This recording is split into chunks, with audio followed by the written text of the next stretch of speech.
எல்லோருக்கும் வணக்கம். இவங்களை வச்சுக்கிட்டு நான் படுற பாடு இருக்கே அப்படின்னு ஒரு நண்பர் கமெண்ட் போட்டிருக்காரு. அந்த விஷயத்தை பார்க்கறதுக்கு முன்னாடி இன்னொரு மிக முக்கியமான செய்தி பார்த்துடலாம். எஃப்ஐஸ் டிஐஸும் சில ஷேர்களை வாங்கி குவிச்சிருக்காங்க.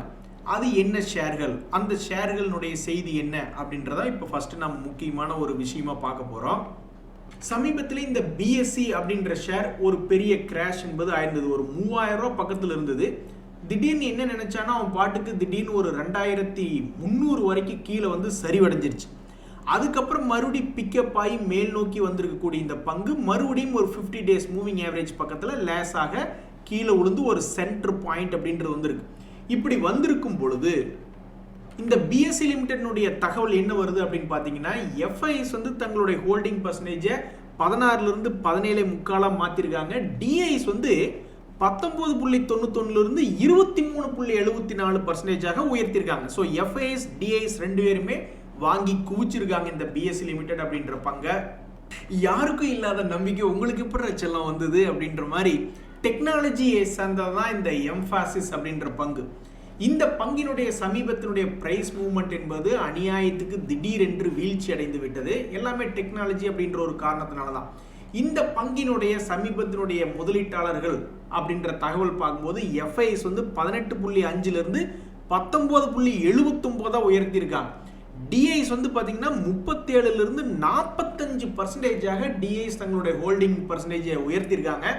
அதில் சமீபத்தில் முக்கியமாக உயர்த்தினது யாருன்னா இந்த ஐசிசி ப்ரூடென்ஷியல் மியூச்சுவல் ஃபண்ட் என்பதெல்லாம் தற்போது அவங்களுடைய ஹோல்டிங் பர்சன்டேஜ் இன்க்ரீஸ் பண்ணியிருக்காங்க.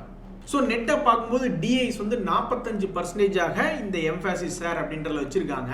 ஆனால் உங்களுக்கு தெரியாதுல்ல, இந்த ஆர்டிஃபிஷியல் இன்டெலிஜென்ஸுடைய தொல்லைகள் வந்து ஐடி செக்டரில் எல்லா பக்கமே அடி வாங்குது. ஹார்ட்வேர் முதல் கொண்டு பல்வேறு ப்ராடக்ட் கம்பெனிகள் வச்சிருக்கிற எல்லாருமே அதான் அடி வாங்கியிருக்காங்க. ஸோ இந்த எம்ஃபாசிஸ் என்பது தற்போது அதனுடைய சப்போர்ட்டில் நிற்க முடியாமல் தற்போது கீழ் நோக்கி விழுந்திருக்கு. ஸோ இப்போ பணம் போட்டிருக்கக்கூடிய பல பெரிய முதலீட்டாளர்கள் வேண்டிக் கொள்வது என்னன்னா, தயவுசெய்து அப்படியே உள்வாங்கி மேலே வாங்க, வெளியவே போய்கிட்டு இருக்காதீங்க. ஒரு சப்போர்ட் ரேஞ்சில் சப்போர்ட் எடுக்க முடியாமல் இப்படி கீழே கிடக்கிறீங்களே, தயவுசெய்து அப்படியே லேசாக உள்வாங்கி மேலே வாங்க அப்படின்றதான் அவங்களுடைய பிரார்த்தனையாக இருக்குது. இந்த ஜம்நாட்டெல்லாம் வந்து ஆட்டோ இண்டஸ்ட்ரி சார்ந்த பங்கு. ஸோ ஆட்டோ இண்டஸ்ட்ரீஸில் வந்து பொதுவாகவே அதனுடைய பங்குகளினுடைய விலை மேலே தான் போய்கிட்டு இருந்தது. அதுக்கு வந்து இந்த ஜம்னா ஆட்டோ இண்டஸ்ட்ரீஸ் ஒரு விதிவிலக்கு இல்லை. சமீபத்தில் கிராஷ் ஆச்சு, எல்லாம் கீழே போச்சு, ஒரு ஆப்பர்ச்சுனிட்டி வந்தது, எல்லாம் உண்மைதான், நான் இல்லைன்னு சொல்லலை. கிட்டத்தட்ட 70 ரூபாய் பக்கம் போய் விழுந்த பங்கு தன்னுடைய பழைய ஹையை திருப்பி பிடிச்ச ஒரு பங்காக இருக்குது. அப்போ 70 to 140 ஆல்மோஸ்ட் 1x அப்படின்றது இதனுடைய ரிட்டர்னாக கொடுத்துருக்கு தன்னுடைய லோ ரேட்லேருந்து.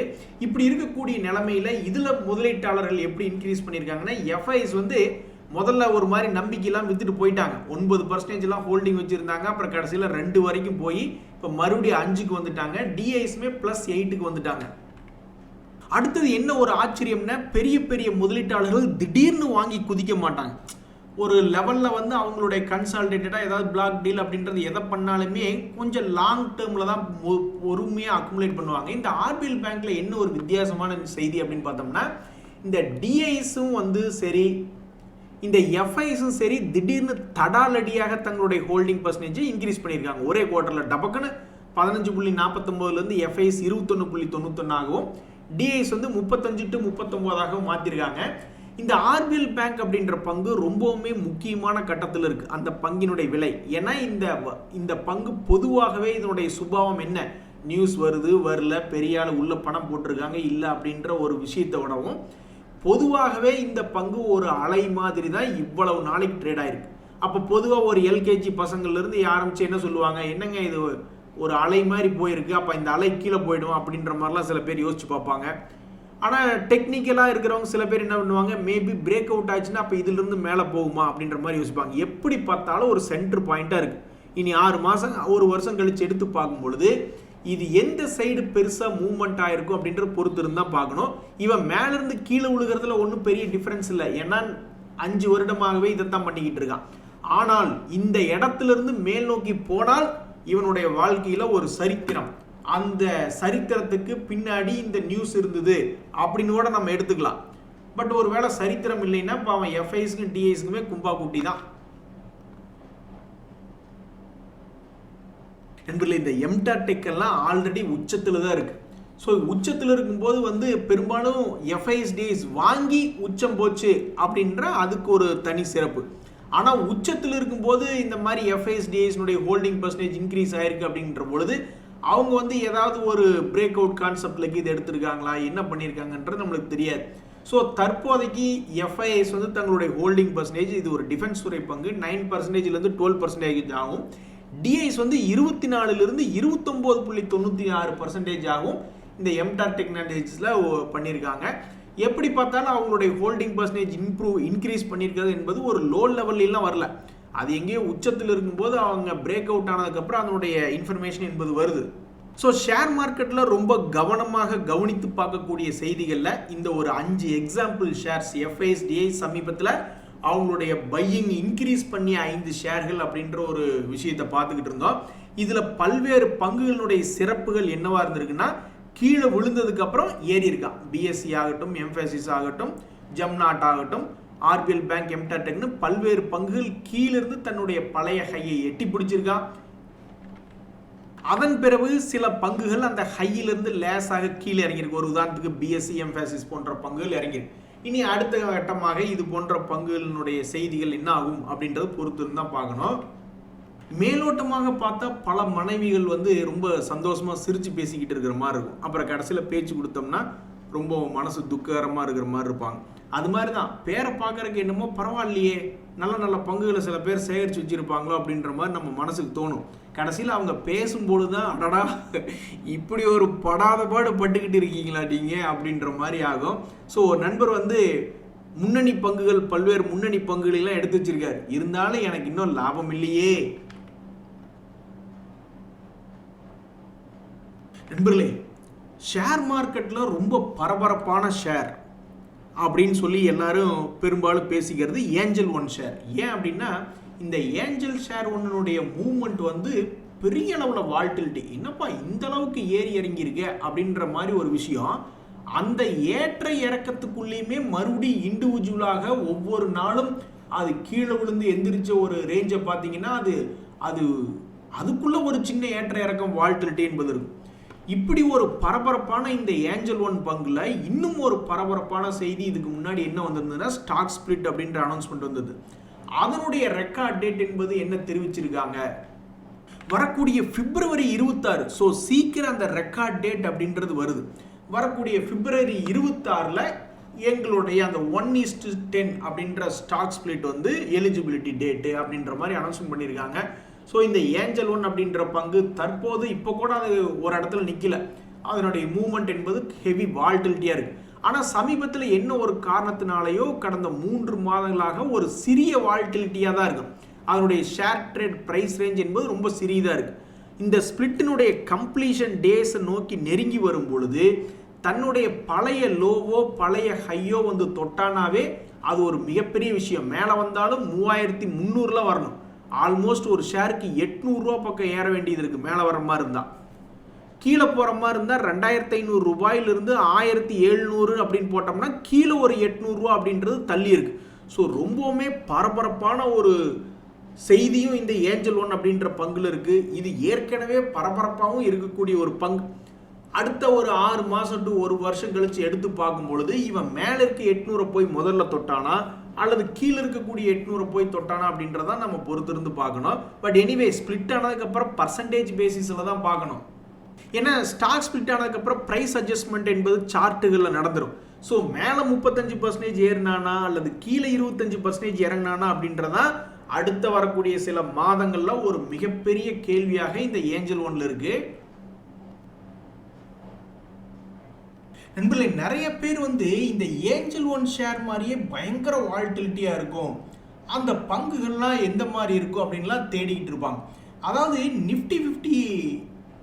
நிஃப்டினுடைய ஸ்டாக்ஸை பேஸ் பண்ணியே நம்ம நேஷனல் ஸ்டாக் எக்ஸ்சேஞ்ச் வந்து என்ன பண்ணியிருக்கு அப்படின்னு பார்த்தீங்கன்னா, அப்படி ஒரு இண்டெக்ஸை வச்சிருக்கு, ஹை பீட்டா அப்படின்ட்டு.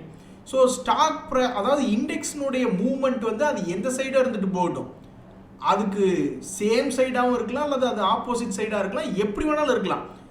மார்க்கெட்டினுடைய மூவ்மெண்ட்டுக்கு விடவும் அதிகமான வால்டிலிட்டியாக இருக்கக்கூடிய பங்குகள் எல்லாமே ஒரு கணிப்பு தான். ஸோ அந்த மாதிரி அவங்க என்ன பண்ணுறாங்கன்னா இந்த மாதிரி பல்வேறு பங்குகளை வந்து லிஸ்ட் பண்ணியிருக்காங்க. கிட்டத்தட்ட ஒரு 50 ஸ்டாக்குகள் நிஃப்டி ஹை பீட்டா. ஸோ இந்த தகவல் என்ன சொல்லுது அப்படின்னா, ஏதாவது ஒரு பங்கு பயங்கர வால்டிலிட்டியாக இருக்கணும், ஏதாவது ஒரு லோ ரேட்டில் இது வந்து விழுந்திருக்கணும், அங்கிருந்து ஒன்றா பெருசாக இறங்கணும், இல்லைன்னா பெருசாக திரும்பி பழைய இடத்துக்கே போகணும் அப்படின்ற மாதிரிலாம் பங்குகளை தேடும் பொழுது நிறைய பேர் வந்து இந்த மாதிரி நிஃப்டி ஹை பீட்டா 50 இண்டெக்ஸில் இருக்கக்கூடிய பங்குகள் எப்படி மூவ்மெண்ட் ஆகிக்கிட்டு இருக்கு அப்படின்ற மாதிரிலாம் பார்த்துக்கிட்டு இருப்பாங்க. இதுதான் இந்த ஹை பீட்டா ஸ்டாக்ஸ் பற்றிய தகவல். இன்னொரு நண்பர் வந்து நம்ம பாராட்டணும், பட்டைய கிளப்பியிருக்காரு. அதாவது நல்ல பங்குகளாக தேர்ந்தெடுத்து வேல்யூ இன்வெஸ்டிங் பண்றவங்க வந்து பொறுமைசாலிகளின் தலைவன், பொறுமைசாலிகளின் அரசன் அப்படின்னு கூட சொல்லலாம்.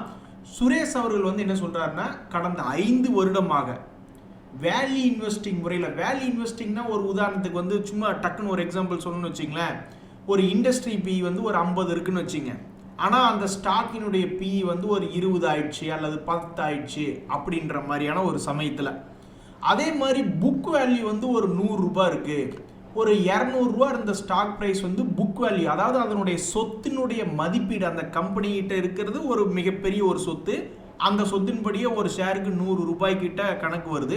ஆனால் 200 ரூபாயிலிருந்து அந்த புக் வேல்யூவோடவும் கீழே போய் விழுந்துடுச்சு.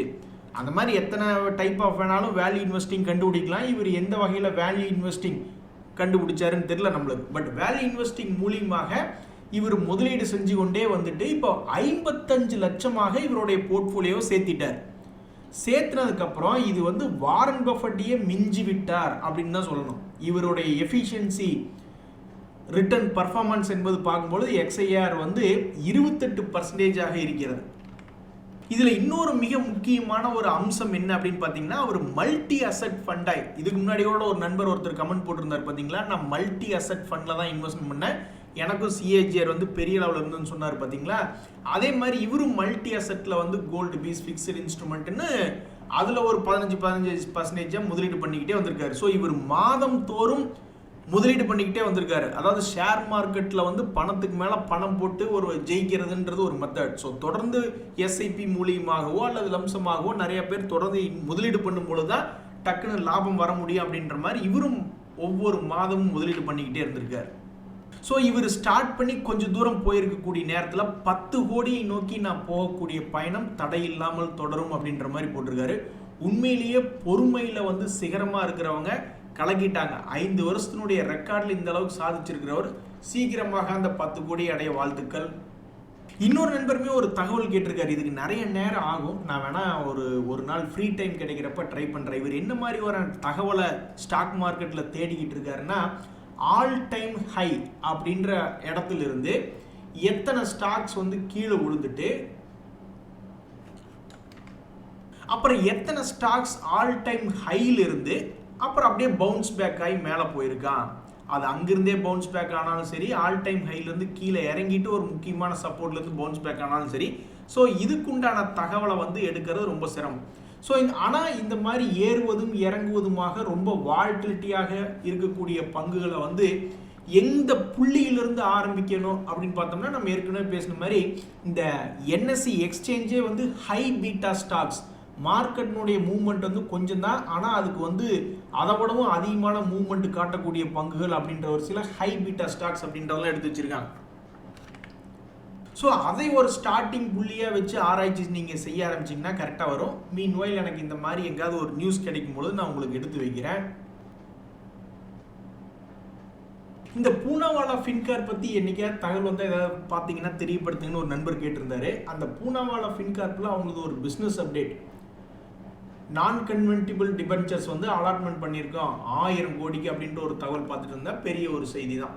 ஸோ இந்த பூனாவாலா ஃபின்கார்ப் என்பது சாதாரணமான ஆள் கிடையாது. இன்னைக்கு வேற ஏதோ ஒரு பங்கு கூட பார்த்தோம், அந்த ஆட்டோ கம்பெனி ஃபர்ஸ்ட் ஸ்லைடில் பார்த்துட்டு இருந்தோம், மிக அற்புதமாக திரும்பி தன்னுடைய பழைய கையை வந்து தொட்டிருந்தது, ஜம்னா ஆட்டோன்ற பங்கு. அதே மாதிரி இன்னொரு பங்கு ஒரு உதாரணத்துக்கு சொல்லணும், திடீர்னு யாராவது உங்ககிட்ட வந்து போன 2 வருடங்களுக்கு முன்னாடி இருந்ததை எட்டி பிடித்த பங்குகள் எது அப்படின்றது இந்த பூனாவாலா ஃபின்கார்ப் அப்படின்றது இருக்கு. சமீபத்தில் கீழே இறங்கி இருந்த பங்கு அப்படியே ஒரு சின்ன ஒரு ரெக்கவரி, இந்த சமயத்தில் தான் இந்த 1000 கோடி சம்பந்தப்பட்ட தகவல் என்பது வந்திருக்கு. இந்த டியூப் இன்வெஸ்ட்மெண்ட்ஸ் ஆஃப் இந்தியா அப்படின்ற பங்குமே சமீபத்தில் ரொம்ப வால்டிலிட்டியாக இருக்கக்கூடிய பங்கு. இந்த பங்கின் மேல் என்ன சமீபத்தில் மார்க்கெட்ல ஃபோக்கஸ்ல இருக்கு அப்படின்னு பார்த்தீங்கன்னா, இந்த பங்கு வந்து திரும்ப தன்னுடைய பழைய ஹையை தொட்டு பிடிக்குமா இல்லையா. 2025 ஒரு முறை முயற்சி செஞ்சது. 2000 ரேஞ்சில் இருந்து வந்தவன் 3000 ரேஞ்ச், ஒரு ஷேருக்கு 1000 ரூபாய் என்பது வளர்ச்சி அடைஞ்சாலும் அவனுடைய பழைய ஹை 5000க்கு பக்கத்தில் இருக்கு. இது ஏன் இவனால் முடியலை? ஆட்டோ கம்பெனினால முடிஞ்சது, ஓகே. அடுத்தது அந்த ஃபைனான்ஸ் கம்பெனி ஒன்று பார்த்தோம், அவனாலையுமே தன்னுடைய பழைய ஹையிலிருந்து கீழே விழுந்து அவனால் பழைய ஹையை பிடிக்க முடிஞ்சது, ஓகே. பட் இந்த டியூப் இன்வெஸ்ட்மெண்ட்ஸ்னால அவனால் பழைய ஹையை பிடிக்க முடியல. பாதி தூரம் போனவன் மறுபடியும் ஜீரோலிருந்து ஸ்டார்ட் பண்ணுற மாதிரி 2025 என்ன ரேட் இருந்தானோ அங்கேயே இருக்கான். அப்போ இவனுடைய பயணம் வந்து பழைய தன்னுடைய ஹைகளை பிடிக்க வருமா அல்லது வீழ்ச்சி அடையுமா எழுச்சியா என்பது தெரியல. பட் தற்போதைக்கு ஒரு சென்டர் பாயிண்ட்ல இருக்கக்கூடிய ஒரு பங்காக இந்த டியூப் இன்வெஸ்ட்மெண்ட்ஸ் ஆஃப் இந்தியா என்பது வந்திருக்கு. இந்த பங்கினுடைய சமீபத்திய குவார்டர்லி ரிசல்ட்ஸ் என்பது அவங்க எப்பவும் செய்யக்கூடிய அந்த 300 கோடி 279 கோடி என்பது போல ரிப்போர்ட் பண்ணியிருக்காங்க. அதே மாதிரி சமீபத்தில் 2025 லோ பிரைஸ்களில் போய் விழுந்த சில பங்குகள் அப்படின்ற வரிசையில் இந்த கேப்லின் பாயிண்ட் லெபார்டரிஸ் அப்படின்ற பங்கு இருக்கு. இவனாலுமே தன்னுடைய பழைய ஹையை போய் மீட்டெடுக்க முடியல. பட் இருந்தாலும் நல்ல முயற்சி பண்ணியிருக்கான். ஒரு முறை முயற்சி பண்ணியிருக்கான், 2வது முறை முயற்சி பண்ணியிருக்கான், 3வது முறை முயற்சி பண்ணியிருக்கான், அவனால் முடியல. பட் எனிவே மறுபடியும் 2025 லோலயே வந்து விழுந்திருக்கக்கூடிய கேப்லின் பாயிண்ட் என்ற பங்கு தன்னுடைய குவார்டர்லி ரிசல்ட்டில் அவங்க எப்பவும் செய்யக்கூடிய அந்த 150 கோடி 160 கோடி எல்லாமே ஒரு மாதிரி கன்சால்டேட் ஆயிடுச்சு. நம்ம கார்பரேட் கம்பெனிகளுடைய ரிசல்ட் என்பது சமீபத்தில் கன்சால்டேட் ஆயிடுச்சு. இதுக்கு முன்னாடி எல்லாம் 100 கோடி தான் சராசரியாக பண்ணிக்கிட்டு இருந்தாங்க. அப்புறம் 125 கோடியாக வளர்ந்தாங்க, அப்புறம் 160 கோடியாக வளர்ந்துட்டாங்க. ஆனால் கடந்த சில குவார்டர்களாக அதையும் தாண்டி ஒரு 200 வரைக்கும் இன்னும் போக முடியல. இப்போதைக்கு எல்லாமே லாபம் செய்யக்கூடிய கம்பெனிகளாக இருக்கு. ஏற்கனவே செஞ்சுட்டு இருந்த லாபத்தை மெயின்டைன் பண்ணக்கூடிய கம்பெனிகளாக இருக்கு. இது ஒன்று தான் இப்போதைக்கு மார்க்கெட்டில் நல்ல நியூஸ். நண்பர்களே, ஷேர் மார்க்கெட்டில் அடுத்த வாரத்தில் பெரிய அளவில் மூவ்மெண்ட் காட்டக்கூடிய பங்குகள் என்னவா இருக்குன்னு பல பேர் இப்போவே தலையை சொரிஞ்சிட்டு பார்த்துக்கிட்டு இருக்காங்க. ஏன்னா வரக்கூடிய செய்திகள் அந்த மாதிரி இருந்துகிட்டு இருக்கு. அதில் பார்த்தீங்கன்னா இந்த ஹெச்பிசிஎல், பிபிசிஎல், ஐஓசி போன்ற ஆயில் மார்க்கெட்டிங் கம்பெனிஸ் எல்லாம் என்னவாகும், க்ரூட் ஆயிலினுடைய விலை வால்டிலிட்டியாக இருக்கு, இந்த சாட்டர்டே சண்டேஸில் வந்து என்ன பிரச்சனைகள் வரப்போகிறது, ட்ரம்ப் அவர்கள் ஏதாவது சொல்ல போகிறாரா. பார்த்தா ஒரு நியூஸ் ஒன்று பார்த்துட்டு இருந்தேன், 10% டேரிஃப் போடுவோன்னு சொல்லிட்டு இருந்தவர் டப்பக்குன்னு 15% அப்படின்றாரு. அதில் பாருங்க, அதில் இருக்கிறதுலே பெரிய பெனிஃபிட் வந்து பிரேசில்னு நினைக்கிறேன். 40% டேரிஃப் போட்டிருக்காங்க. நம்மளை மாதிரியே ஒரு ஹையஸ்ட் டேரிஃப் வந்து இந்த பிரேசில் மேலே போட்டுட்டு அந்த அமெரிக்க அதிபருடைய பெரிய பிரச்சனையாக இந்த பிரேசில் என்பவர் தான் அடிக்கடி தாக்கி பேசிக்கிட்டே இருப்பாங்க. ஸோ அவங்ககிட்ட ஒரு பெருசாக டீல் நடக்கவே இல்லை. 40% டேரிஃப். அமெரிக்காவிலிருந்து வந்திருக்கக்கூடிய ஒற்றை தீர்ப்புனால இவர் எதுவுமே பண்ணல, ஒன்றுமே டீல் போடல, ஒன்றும் போடல. டீல் போடாமையே இந்த 40% டேரிஃப் என்பது இப்போ 15% குறைஞ்சிருச்சு. ஒன்றுமே இல்லை. எத்தனையோ நாடுகளுக்கு இப்படி ஒரு நல்ல விஷயம் நடந்திருக்கு. நம்ம கூட பரவாயில்ல, 18% தான் நம்ம வந்து போட்டிருக்கோம் ஒப்பந்தம். நம்மளை விடவும் அதிகமாக ஓடி போய் நிறைய நாடுகள் வந்து அமெரிக்கா கூட ஒப்பந்தம் போட்டுருச்சு. உடனே ட்ரம்ப் என்னன்ட்டாரு, இந்த 15% எல்லா நாடுகளுக்கும் அப்படின்னு நம்ம சொல்கிறோம், ஆனாலும் இதை விடவும் அதிகமாக யாரு கூட எல்லாம் ஒப்பந்தம் போட்டோமோ அது செல்லும் அப்படின்ற மாதிரி ஒரு பக்கம் பேசிக்கிட்டு இருக்காப்ல. ஆக க்ரூட் ஆயிலில் மொமெண்டம் என்பது வரக்கூடிய விஷயங்களும் இப்படி மறுபடியும் டேரிஃப் பிரச்சனை தூக்கி வச்சதுனால மறுபடியும் கோல்டு அண்ட் சில்வருக்கு இன்னொரு ஹைக்கு கிடைக்குமா அப்படின்னும் நிறைய பேர் பார்த்துக்கிட்டு இருக்காங்க. ஸோ அடுத்த வாரத்துக்கு மட்டும் இல்லை நண்பர்களே, இந்த வருஷம் பூரா நியூஸ் இருக்கு. இனி அடுத்த மாசத்துக்கு அப்புறம் மறுபடியும் ட்ரம்ப் அவர்கள் சீனா போறாரு, அப்புறம் அமெரிக்காவில் மிட் டேர்ம் எலெக்ஷன்ஸ் வருது, ரஷ்யாலையும் எலெக்ஷன்ஸ் வருது, ஒரே கூத்தா இருக்கும் நண்பர்களே. பல்வேறு பங்குகள் சப்போர்ட்ல இருந்து பவுன்ஸ் ஆகி வரலாறு படைச்சிருக்காங்க. இந்த பங்கெல்லாம் போர்ட்ஃபோலியோல நிறைய பேருக்கு இருக்கா இல்லையான்னு தெரியல. கேஇ இண்டஸ்ட்ரீஸ் அப்படின்ற ஒரு பங்கு, அவன் முக்கியமான ஒரு சப்போர்ட்ல இருந்து பவுன்ஸ் ஆகி அவன் ஒரு சாதனை படிச்சிருக்கான். தன்னுடைய பழைய ஹையை மீட்டெடுத்து எத்தனை பர்சன்டேஜ் ஏறி மீட் எடுத்திருக்கான்னு பார்த்தீங்கன்னா ஆல்மோஸ்ட் 85% ஏறி மீட் எடுத்திருக்கான். கீழே விழுகும் பொழுது எல்லாத்தையும் பயமுறுத்தி விட்டு எவ்வளவு பர்சன்டேஜாக இறங்கியிருக்கான்னு பார்த்தீங்கன்னா 50% இறங்கினது 50%, தன்னுடைய லோலிருந்து ஏறினது 88%. எப்படின்னு பாருங்க. இன்னும் வரலாறு படைத்தவங்களுடைய செய்திகள்லாம் இருக்கு. ஜிண்டால் ஸ்டெயின்லெஸ் லிமிடெட் அப்படின்ற பங்கு, அவனுமே பாருங்க இது போன்ற முன்னணி பங்குகளில் பணம் போடும் பொழுது எப்படி ஒரு மனசுக்கு பிரச்சனை இல்லாமல் பண்ணுது பாருங்க. எல்லாரும் பயந்துட்டு இருப்பாங்க, என்னடா இவ்வளவு தூரம் ஏறினா பாதி இறங்கிட்டா ஒருவேளை இன்னுமே அடிவாரத்துக்கு போயிடுவானோ அப்படின்லாம் பயந்துகிட்டு இருந்திருப்பாங்க. திடீர்னு பார்த்தா ஒரு யூ-டர்ன் போட்டவன் அப்படியே தன்னுடைய பழைய கையை மீட்டெடுத்துட்டான். ஸோ தற்போது 200 டேஸ் மூவிங் ஆவரேஜை தொட்டு ட்ரேட் பண்ணி கொண்டிருக்கக்கூடிய ஒரு பங்காக இந்த ஜிண்டால் ஸ்டெயின்லெஸ் அப்படின்றது இருக்கு. இனி இது என்ன செய்யும்? சரி நண்பர்களே, இந்த முக்கியமான விஷயம் என்னன்னா, எத்தனையோ பங்குகள் தன்னுடைய பழைய கையிலிருந்து மீட்டெடுத்திருக்கான். அதே மாதிரி எத்தனையோ பங்குகள் இதெல்லாம் செக்டர் லீடர் தான், எஃப்எஸ்எல் போன்ற பங்குகள்லாம் செக்டர் லீடர் தான், ஆனால் கீழே விழுந்து கிடக்கிறான். இந்த பங்குக்கு அந்த லக் அடிக்குமா அப்படின்றது தெரியல. தன்னுடைய பழைய கையக்கு இது மீட்டெடுப்பானா இல்லைன்றது தெரியல. அதெல்லாம் தெரிஞ்சுக்கிறதுக்கு பல மாதங்கள் பல வருடங்களே ஆகும். அந்த மாதிரி தான் நிறைய பங்குகள் நடந்திருக்கு. அதுவும் இல்லாமல் மேலே ஏறிய பங்குகள் அங்கேயே நிற்காம சிலதெல்லாம் கீழே கூட இறங்கிடுறான். எப்போ என்ன நடக்குன்னே சொல்ல முடியாது. இந்த நியூஜென் சாஃப்ட்வேர் அப்படின்ற பங்கெல்லாம் சமீபத்தில் 40% ஏறினா கடைசியில் பார்த்தா வெள்ளிக்கிழமை அன்னைக்கு ஒரு 10% இறங்கி க்ளோஸ் ஆயிருக்கு. ஸோ யாருக்குமே என்ன நடக்க போகுதுன்னு ஷேர் மார்க்கெட்டில் தெரியவே தெரியாது. ஷேர் மார்க்கெட்டை பொறுத்த வரைக்கும் சிம்பிள் கான்செப்ட் தான். நல்ல மிகப்பெரிய ஒரு ப்ளூ சிப் கம்பெனியாக, எப்பவும் லாபம் செய்யக்கூடிய கம்பெனியாக, அவங்க இது லோலிருந்து திரும்பி தன்னுடைய பழைய கை வர்றானா, அது ஒன்று தான் எளிமையான எதிர்பார்ப்பு. மற்றபடி ஒரு பங்கு கீழே கிடக்குது, ஒரு உதாரணத்துக்கு இந்த ஐஆர்பி இன்ஃப்ரா அப்படின்ற பங்கு கீழே கிடக்குது, ஒருத்தர் என்ட்ரு ஆகிட்டாருன்னா அவர் என்ட்ரு ஆகிட்டாரு அப்படின்ற ஒரே காரணத்துக்காக அதை திரும்பி தன்னுடைய பழைய கையை 1 வருஷத்துக்கு கையோ 2 வருஷத்துக்கு கையோ 3 வருஷத்துக்கு கையோ போய் பிடிக்கணுன்ற அவசியமெல்லாம் இல்லை. ஏதாவது ஒரு பங்குகள் தன்னுடைய பழைய கையை போய் திரும்பி பிடிக்கின்றன. அப்படி பிடிக்கக்கூடிய பங்குகள் நம்மளுடைய போர்ட்ஃபோலியோவில் இருக்குது அப்படின்னா அது ஒரு மகிழ்ச்சி. அவ்வளவுதான். நன்றி, வணக்கம்.